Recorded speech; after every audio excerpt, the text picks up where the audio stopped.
In this video we're going to have a look at the new angle measurement radians. We're all familiar with how we measure angles in degrees. We've been doing that for donkey's years. But when you get to more advanced A-level questions, it's very important that you're able to deal with a new angle measurement called radians. I've drawn a couple of sectors of circles here to demonstrate what radians are. Radians are simply the comparison in size of the arc length, which we call S of a sector, compared to the radius of the sector. Okay, so the angle theta in radians is described to be how big is that S value compared to that R value. In other words, it's the ratio of S compared to R. And the ratio of S compared to R is usually written as a fraction. S over R means how big is S compared to R. A bit like when you use SOHCAHTOA and you say that tan theta is O over A.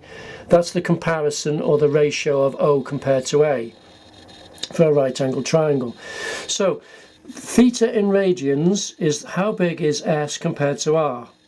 Okay, now obviously in a picture such as this where you've got a small angle, the arc length is very small compared to the radius, so the S is smaller than R. So when you do S compared to R, or S divided by R in that situation, you'd get theta to be 0 point something.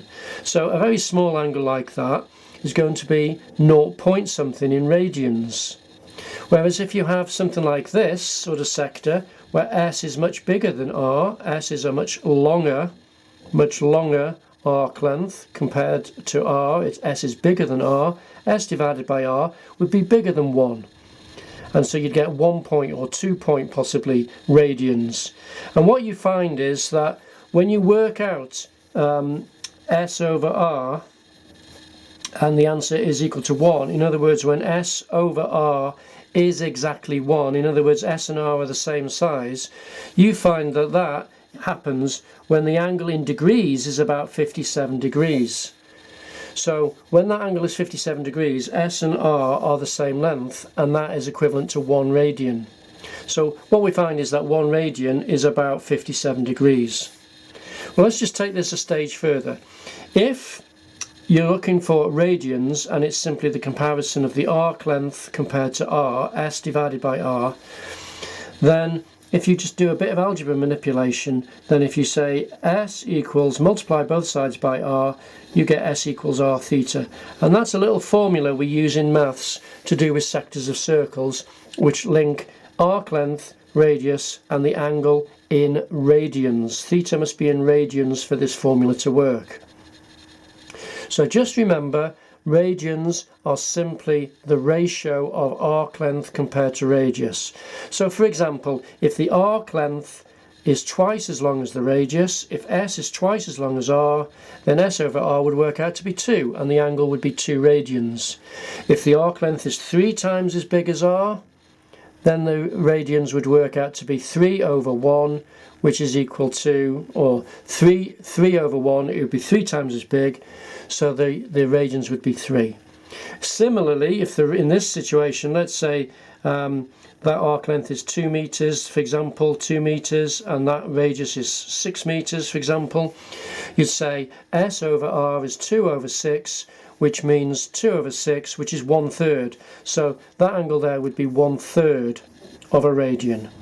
Now when you're writing down 1/3 of a radian, there's a small point here now, 1/3 of a radian, you could write it like that. So you could say that theta is 1/3 of a rad, or you could say this is a notation you might see, 1/3 little c, and if you see a little c like that, almost like a power if you like, but that's the notation. So we know the degree symbol. If you have 27 degrees, it's a little circle at the top right hand side, little c like that. If you see that, that means radians.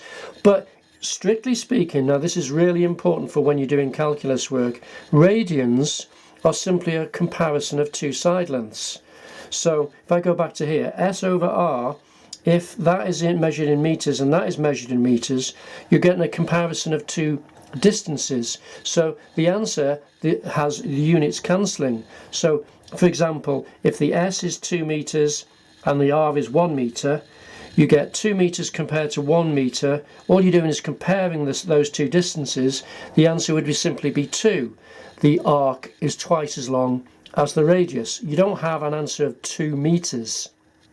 Okay, so when you're working out S over R, the meters actually cancel, and you're just saying it's a comparison of sides. It's like saying if you had a 6 foot long, if you had a 6 foot high person compared to a 3 foot high person, how do they compare? The 6 foot person is twice as big as the 3 foot person, so the ratio is 2. There's a scale factor of 2 going on, if you like. So we'd say they're just twice as big. So radian is simply a comparison in size between arc length and radius. So it's just actually a number. So really, we wouldn't need 1/3 rad written like that, or 1/3 c written down that. We'd just say 1/3 equals theta.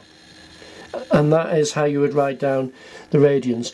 And it's for this reason when we're doing calculus, we'd say integration, we're doing definite integration involving trig terms, because radians don't actually have a unit measurement.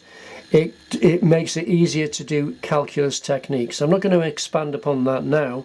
Suffice to say that all you need to remember is when you're doing calculus, because radians are just a comparison in side lengths, they don't have units per se, and therefore you can use them in integration easily, whereas you can't with degrees. Okay, so at that point there I think I'll stop. And in the next video we'll have a look at a second new formula. So remember, there's the formula you've got to remember, and it's derived from the comparison of S and R to give theta in rads. So S equals R theta is the formula to remember from this video.